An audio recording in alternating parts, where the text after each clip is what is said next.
দুপুরের দিকে খুব গরম পড়ে, খুব পানি পিপাসা লাগছে। রোজাটাকে ভেঙে ফেলবো, খুব কষ্ট হচ্ছে।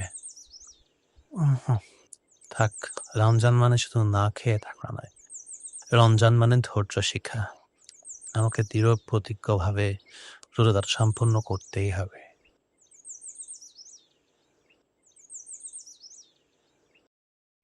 আমরা এতক্ষণ যাকে দেখলাম সে রাকিব, এখন আমরা যাকে দেখব সে সোহেল, যে সম্পূর্ণ বিপরীত একজন মানুষ।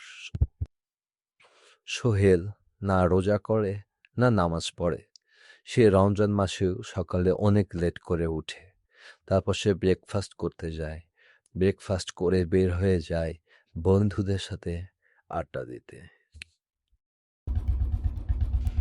ওইদিকে রাকিব সেহেরি করে কাজে বের হয়েছিল।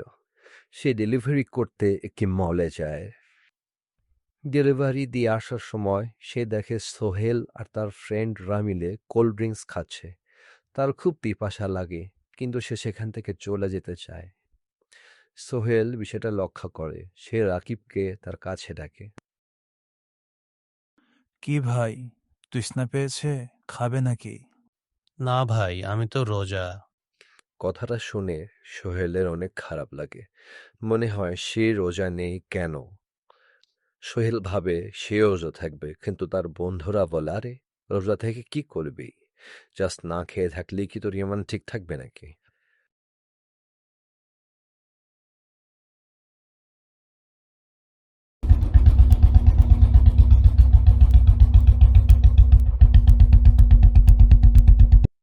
আরে ভাই, তুমি সে ছেলে না? জি ভাই, কেমন আছেন? এই নেন আপনার ফুড। এই তো ভালো, একটু দাঁড়াও, খাবারটা রেখেই আসছি।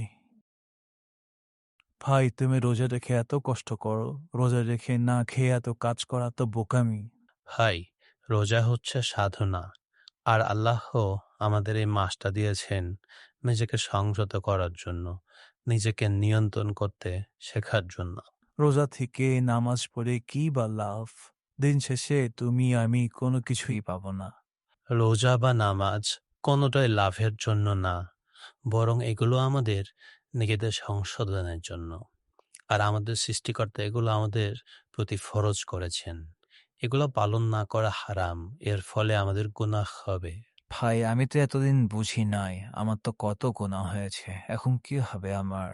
ভাই, গুনাহ মাফ করার ক্ষমতা আল্লাহর হাতে। একবার মন খুলে মাফ চেয়ে রোজা থাকুন, নামাজ পড়ুন, দেখবেন কতটা প্রশান্তি কাজ করে মনে। আচ্ছা ভাই, আমি কাল থেকে রোজা শুরু করব। অসংখ্য ধন্যবাদ। আলহামদুলিল্লাহ। তবে ধন্যবাদ নয়, শুকরিয়া আদায় করুন। আল্লাহ আপনাকে ওনার অনুগত করার সুযোগ দিয়েছেন। গল্পটা থেকে আমরা শিখলাম, রোজা মানে শুধু উপবাস নয়, রোজা আত্মাকে শুদ্ধ করার এক নিঃশব্দ সাধনা।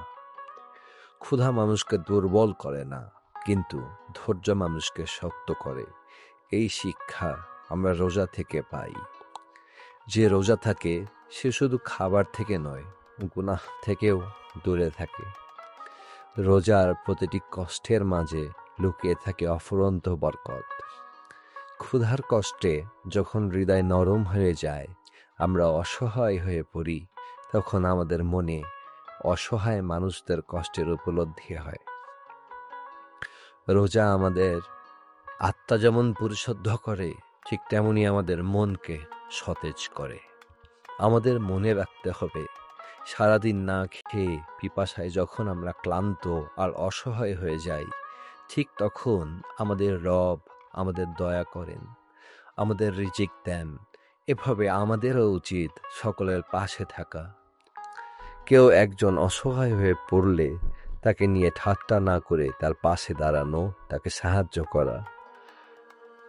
সবাইকে পবিত্র মাহে রমজানের অগ্রিম শুভেচ্ছা।